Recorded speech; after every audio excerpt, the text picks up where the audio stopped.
It would be enough to make any self-respecting royal break out in a cold sweat. If they could, that is. For it seems that the Duke of York's excruciating television interview where he tried vainly to justify his friendship with convicted sex offender Jeffrey Epstein has failed to win over the viewing public. Nor, for that matter, his blue-blooded attempts to present himself as an entrepreneurial picture of innocence.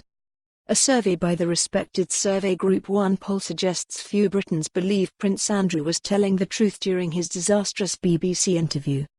Only 16% believe his claim that he has no recollection of meeting Virginia Giuffre, then 17, whom he is alleged to have had sex with.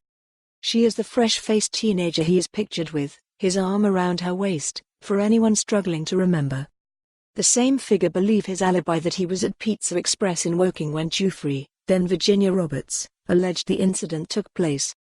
Just 17% believe his claim that he cannot sweat due to a medical condition picked up during the Falklands War. More than half, 54%, think his decision to do the interview had damaged the royal family's reputation. And almost two-thirds, 63%, said they thought Prince Andrew had done victims of sexual abuse a disservice by describing Epstein's offending as unbecoming. More than half, 58%, of the 1,000 UK adults surveyed by OnePoll think Andrew should now volunteer himself to the FBI to be questioned as part of the investigation.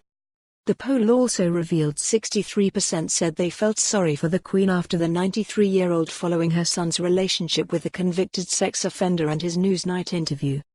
They are not the only ones taking a dim view. The Duke of York's TV interview about his friendship was a mistake, according to ex-Downing Street Director of Communications Alistair Campbell has said. Mr. Campbell, who was former Labour Prime Minister Tony Blair's press secretary, said he did not think Andrew's weekend appearance on BBC's Newsnight was as bad as it is now being defined. He told BBC Radio 4's Today programme that the Duke's manner was really wrong and he didn't really have answers to some of the very, very difficult questions. There is a danger of what has been a kind of low-running frenzy for some time, becoming a bit of a crisis for him, he said. Now, as it happens, I think the interview was a mistake. I don't think it was as bad as it is now being defined.